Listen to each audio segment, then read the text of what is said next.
The faces around the boardroom turned toward me with that familiar mix of pity and strained discomfort that always hints a career is reaching its end.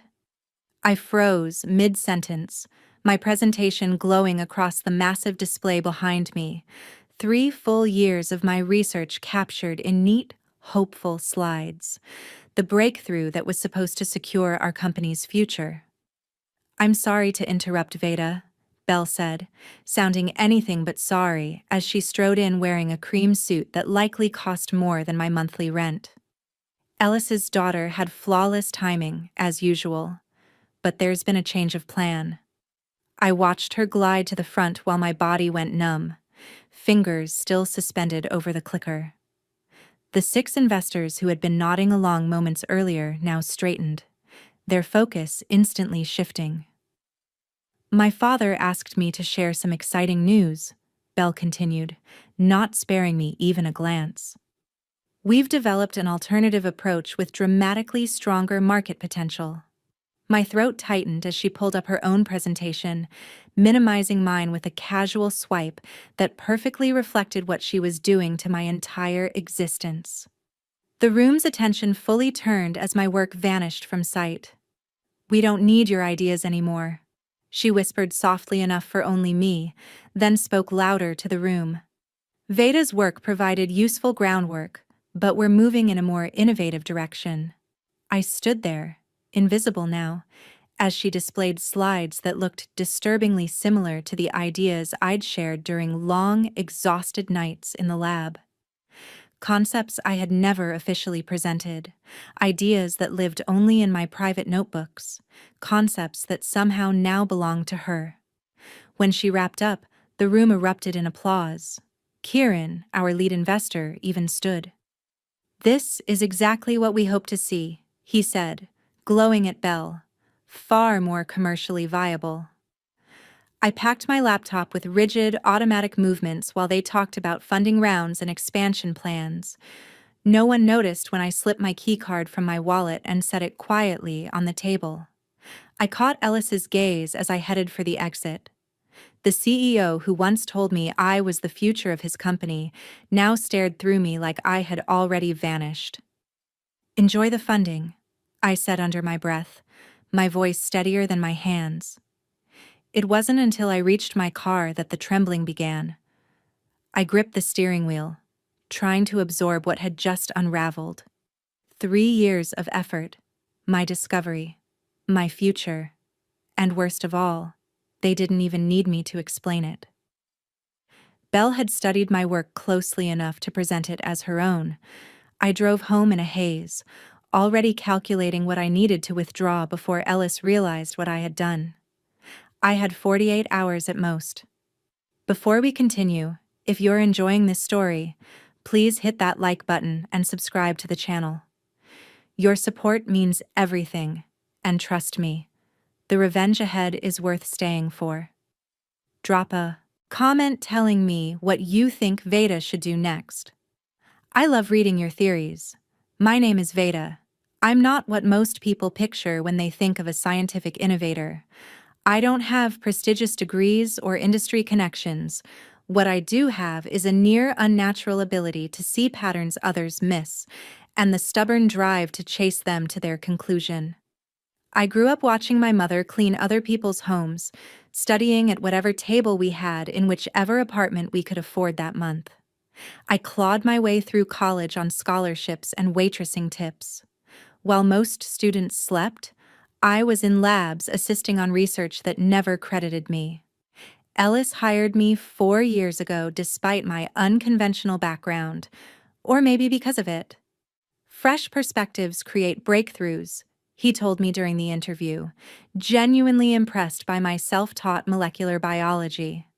For 3 years, I worked 16-hour days developing a method to stabilize volatile compounds that could transform how targeted medications are delivered.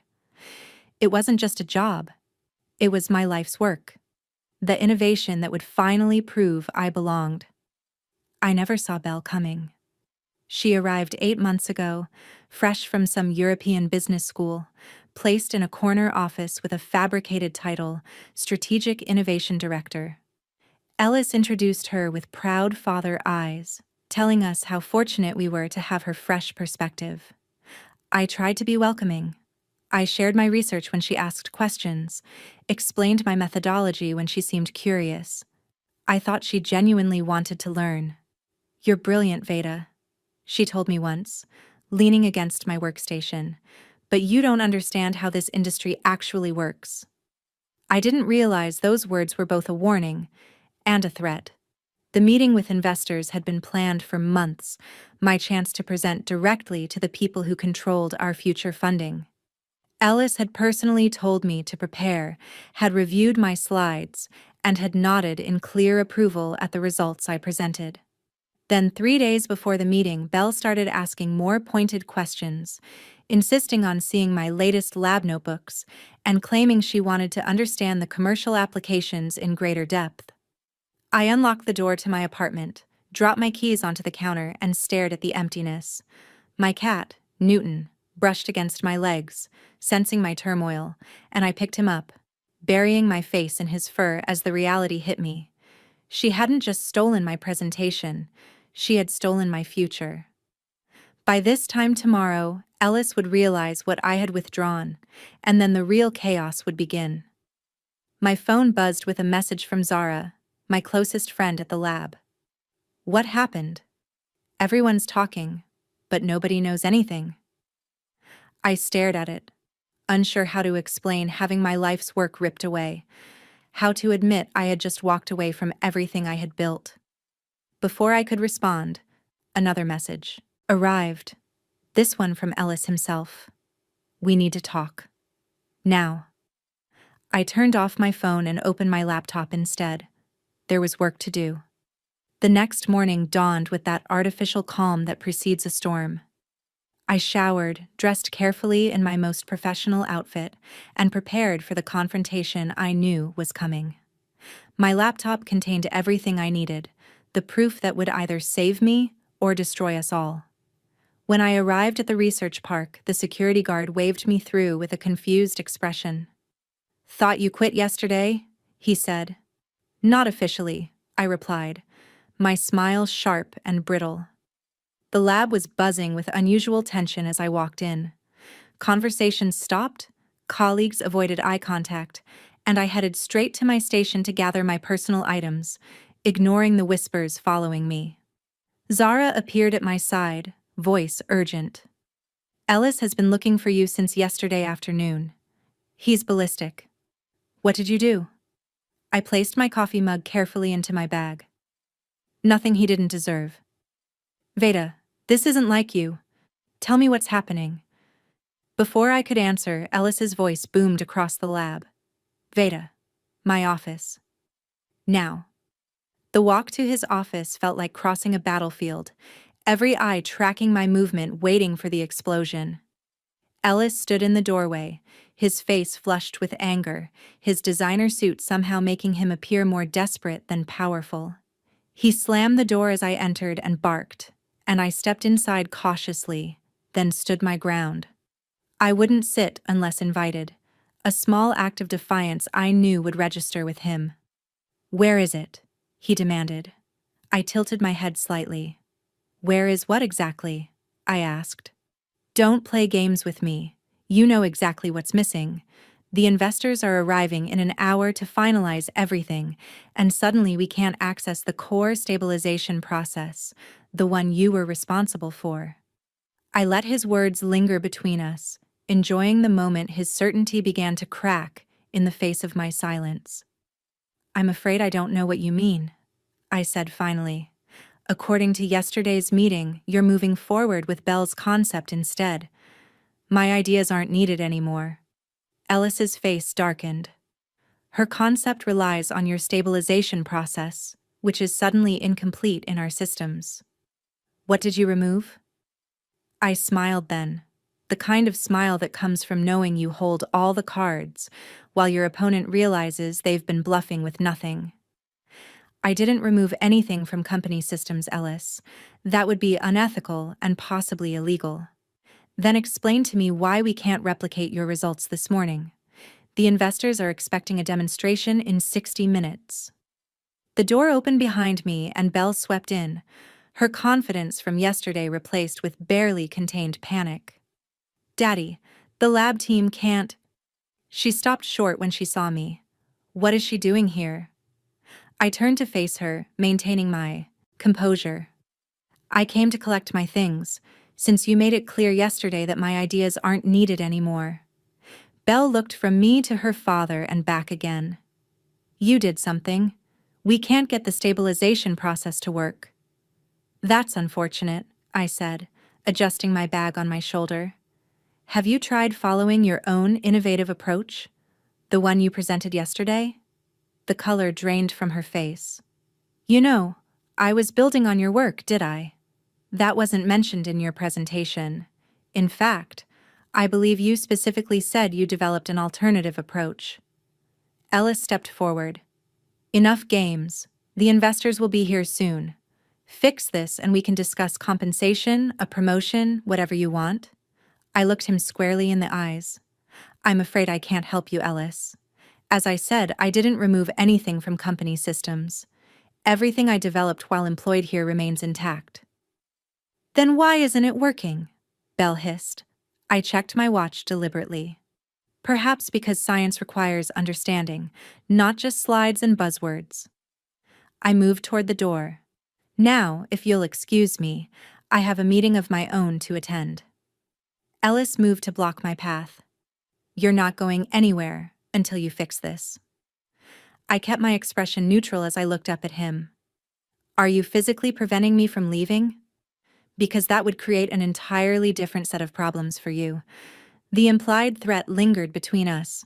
Ellis was many things: ruthless, calculating, privileged. But he wasn't stupid. After a moment, he stepped aside, jaw clenched so tight I could almost hear his teeth grinding. "This isn't over," he said. "Actually, it is," I replied, walking past him. "I quit yesterday. Remember when your daughter announced that my ideas weren't needed anymore?" I felt the stares burn into my back as I moved through the lab. Colleagues who had been whispering just minutes earlier now watched in stunned silence. Most would never dare to challenge Ellis, whose reputation for crushing opposition was legendary. As I reached the main door, Belle's voice rang out, high and strained. "She sabotaged us. She must have." I didn't turn around. I didn't need to see their expressions to know the damage was spreading. Doubt, confusion, fear. The investors would arrive to find chaos instead of confidence, and the perfect presentation Belle had delivered yesterday would crumble when they asked for demonstrations. Outside, I drew my first deep breath since entering the building. The morning air felt cleansing after the suffocating tension. I checked my phone. 3 missed calls from unknown numbers and a text from Zara. What just happened? I got into my car but didn't start it immediately, instead watching the main entrance. 5 minutes later, Kieran arrived with 2 other investors, their expensive cars and confident strides marking them as people used to being catered to, oblivious to the disaster awaiting them. Another 10 minutes passed before my phone rang, a number I didn't recognize. I let it go to voicemail.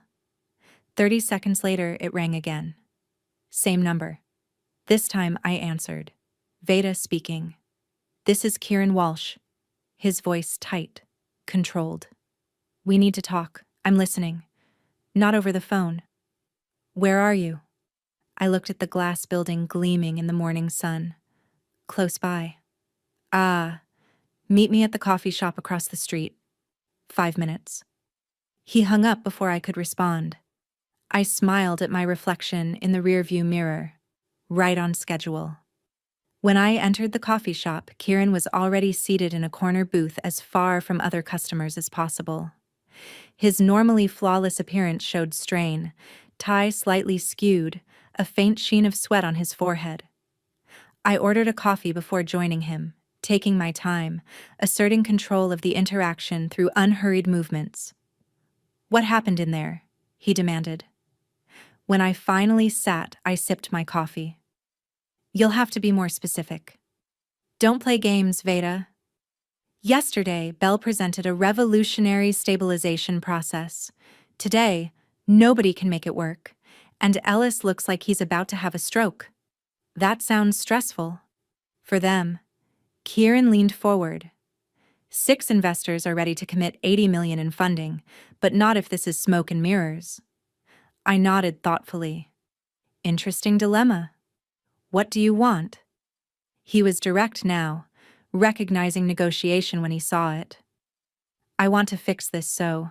The process works like it did in all the preliminary reports we reviewed. I'm not employed there anymore. That can change. He pulled out his phone, scrolling briefly. Your salary was what? 110,000. We can triple that.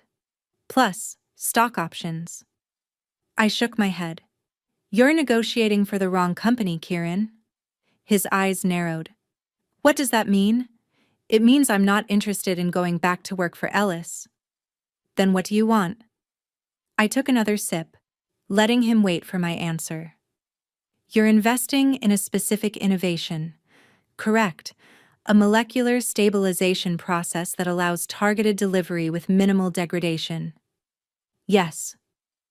And you've verified that this process works, that it's reproducible, he said, shifting uncomfortably. The preliminary data was compelling, but this morning, suddenly no one can make it work. I said, doesn't that worry you? It would worry me more if I didn't think you were involved somehow. I smiled. That's quite an accusation. Am I wrong? I asked. Let me ask you something, Kieran. In yesterday's presentation, who did Bell claim created this process? He frowned, thinking back. She had framed it as the company's breakthrough, her team's accomplishment. Her team. I nodded slowly. Interesting. His expression shifted as the realization finally hit. You're saying... I'm saying you should be extremely cautious about where you place $80 million.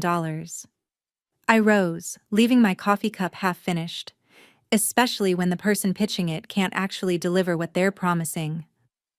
Wait. Kieran reached toward my arm but stopped before making contact. We need to finish this discussion. I agree, but not here, and not now. I handed him a plain business card with nothing but a phone number. Call this number at 3 p.m. today if you want to see what truly works. I left him staring at the card in disbelief. By the time I returned to my apartment, my phone was buzzing non-stop with messages. The lab was in absolute chaos. Technicians couldn't reproduce results that had been reliable for months. Bell was blaming malfunctioning equipment. Ellis was threatening to fire everyone if they didn't fix it immediately. Zara texted, Ellis just fired Darren for suggesting the process might be flawed. What is happening? What is happening?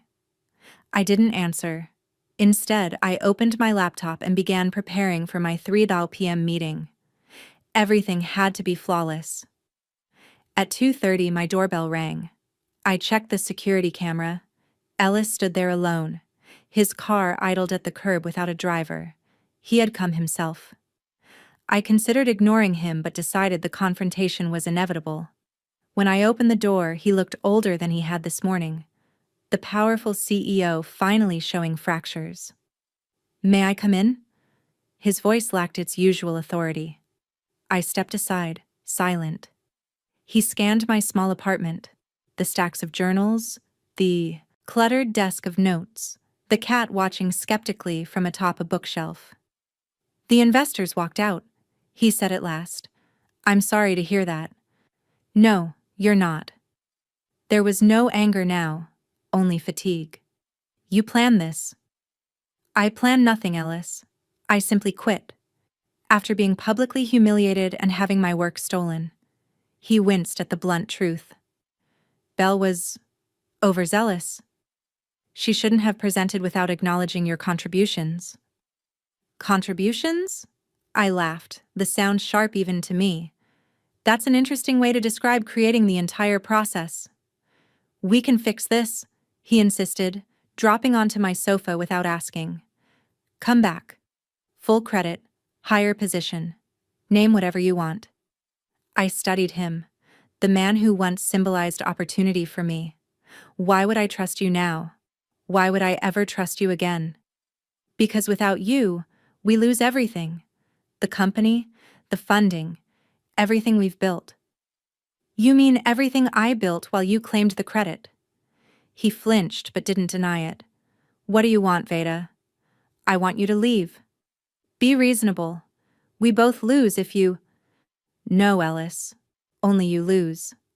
I glanced at my watch. I have a meeting to prepare for. His face darkened. With who? That's not your concern anymore? He stood, anger replacing fatigue.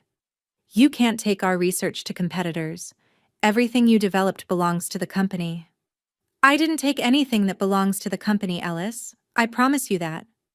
His eyes narrowed. Then why can't we make it work? I opened the door, signaling our conversation was over. Perhaps because science is complex, and not everything can be stolen with a flashy presentation. As he stepped toward the door, his phone rang. He checked it, his expression shifting from anger to concern. We're not finished, he said, answering the call as he walked out. I closed the door behind him, leaning against it for a moment. My hands trembled slightly. Confrontation had never been my strength, but I no longer cared about comfort. At exactly 3 p.m., my phone rang. Hello, Kieran, I answered. Have you decided if you're interested in seeing something that actually works?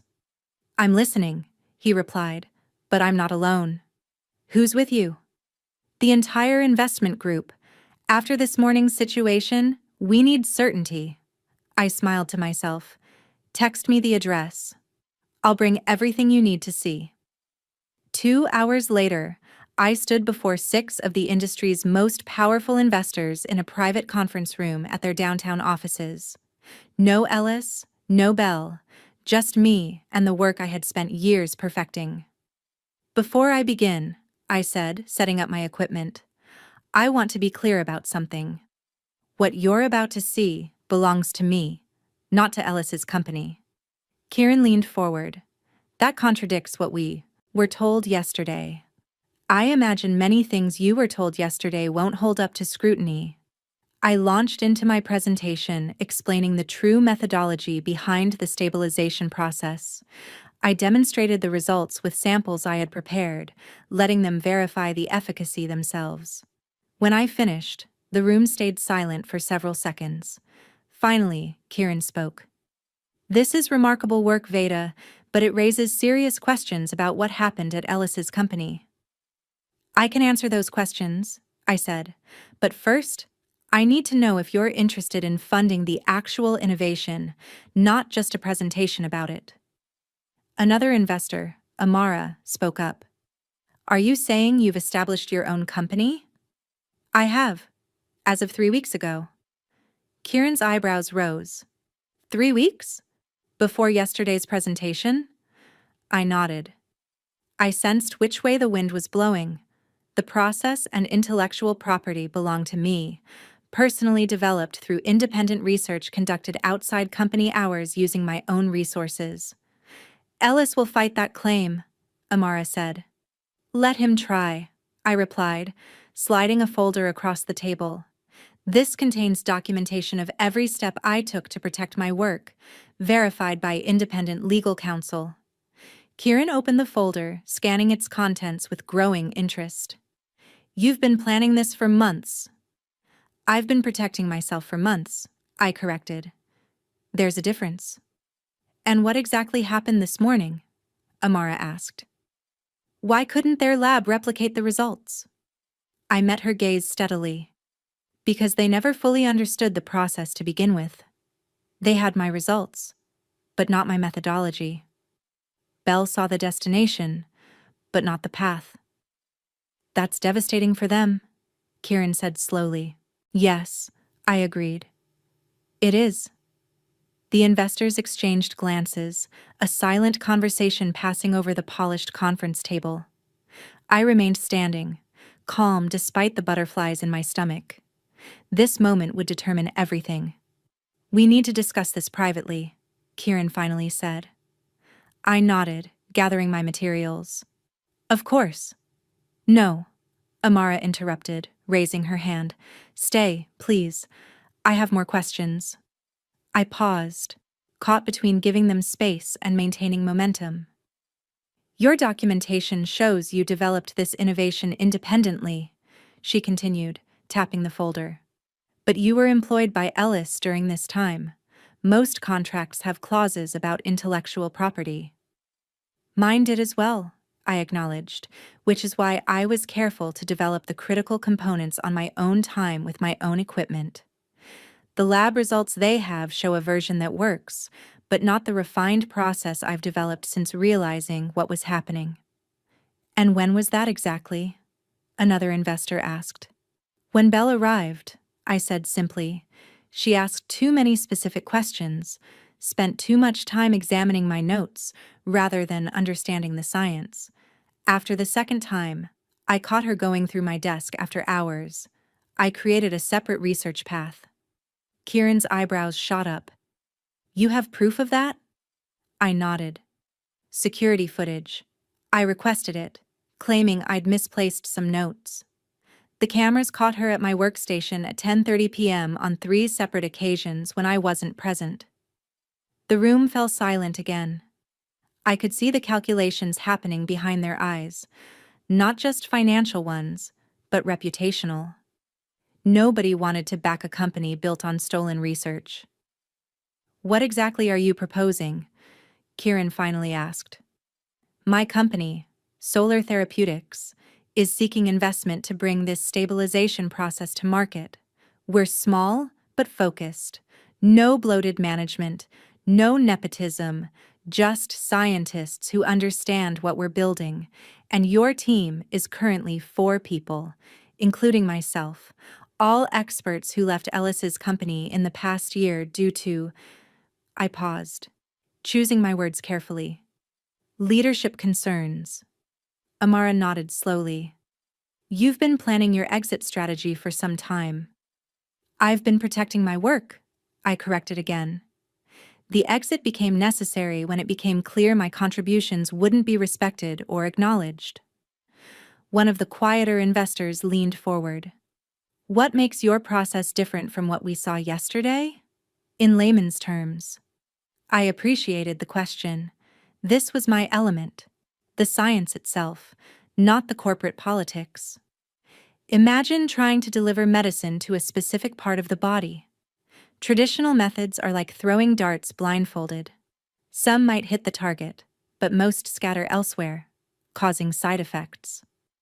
My process creates what you might call a guided missile system.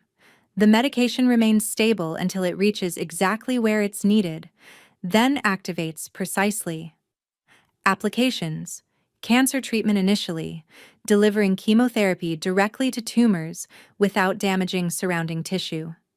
Eventually, the platform could work for neurological conditions, autoimmune disorders, anywhere targeted treatment is required. The energy in the room shifted. This wasn't just corporate drama anymore. It was about potential that transcended it. We need to verify your claims independently, Kieran said, his voice carrying newfound respect. I welcome that, I replied.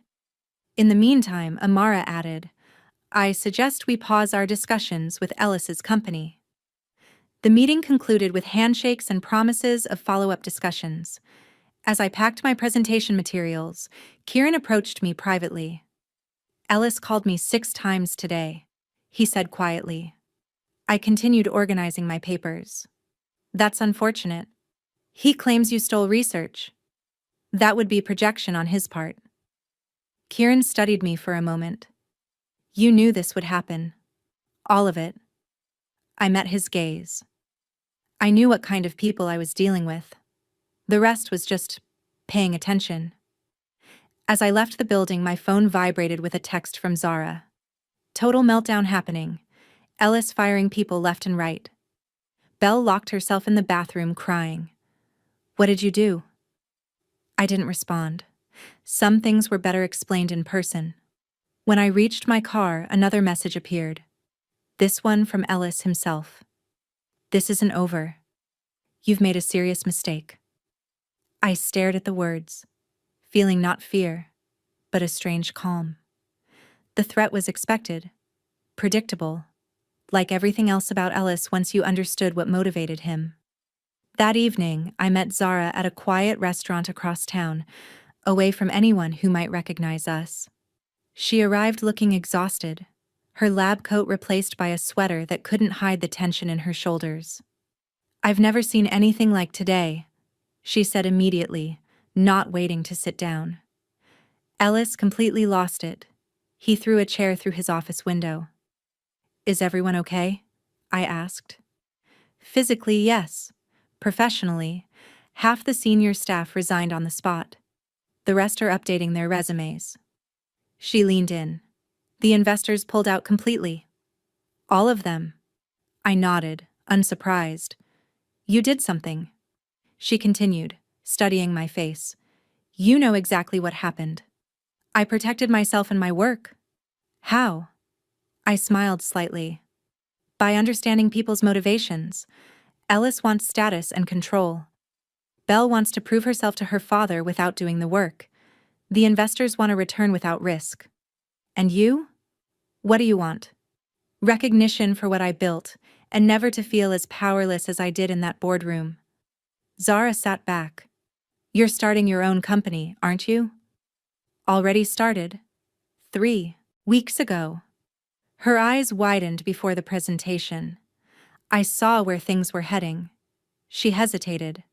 "Is there room for another scientist?" "I thought you'd never ask."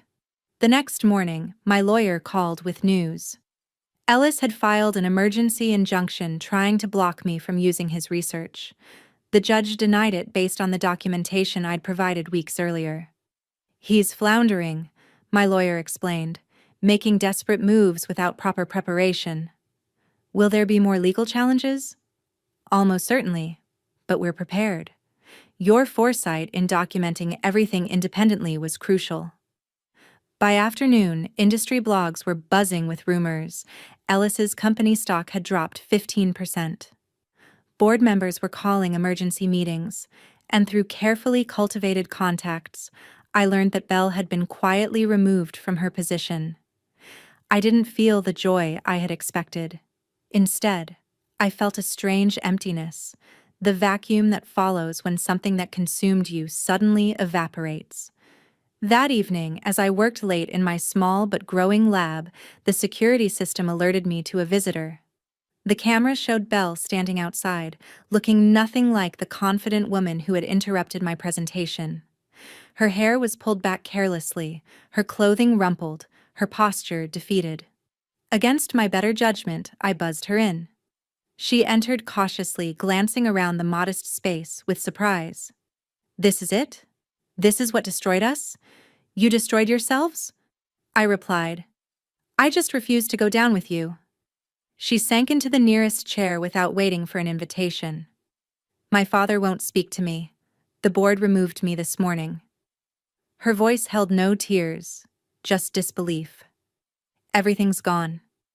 "What did you expect would happen when you stole someone else's research without understanding it?"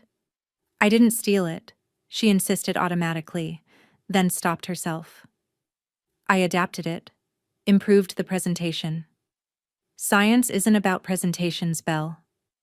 It's about truth, about putting in the hours to understand complex systems. There are no shortcuts. She looked up at me, and for the first time I saw past the privileged exterior to the insecurity beneath. "How did you do it?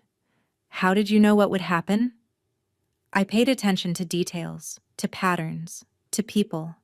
While you were studying my notes, I was studying you." She winced at the directness. "The investors are talking to you now, aren't they?"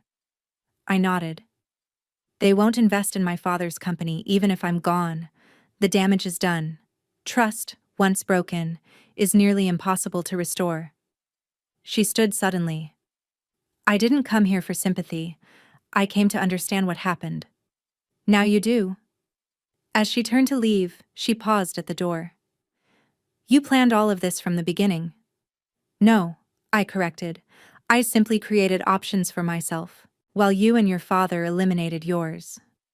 After she left, I sat alone in the lab, surrounded by the equipment I'd purchased with my own savings.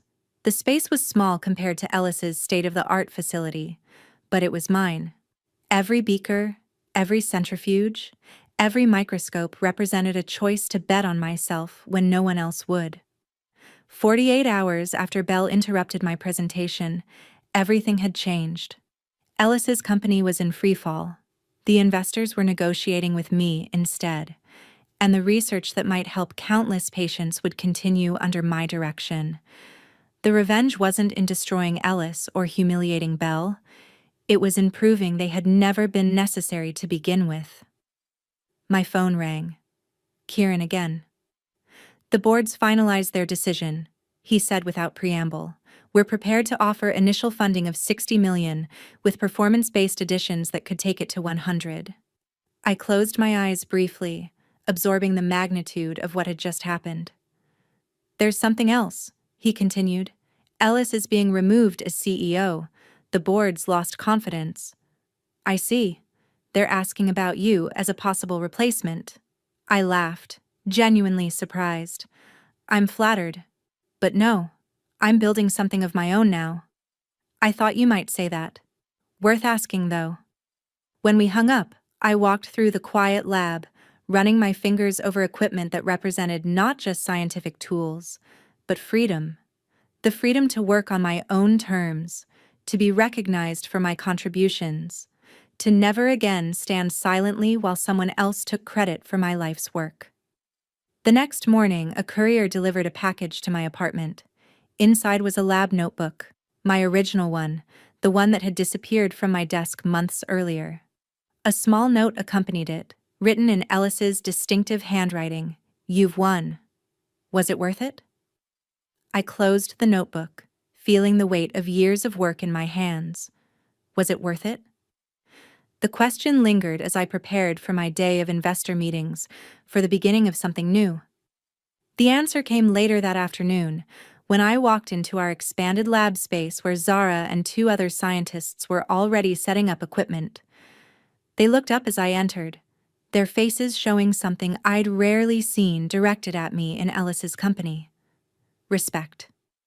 Ready to change the world? I asked. Their answering smiles told me everything I needed to know. Yes, it was worth it. If this story resonated with you, please hit that like button and subscribe for more tales of justice served. Have you ever had to stand up for yourself against someone who tried to take credit for your work? Share your experiences in the comments below. I read every single one. And remember, sometimes the best revenge isn't about tearing others down. It's about building yourself up to heights they never imagined you could reach.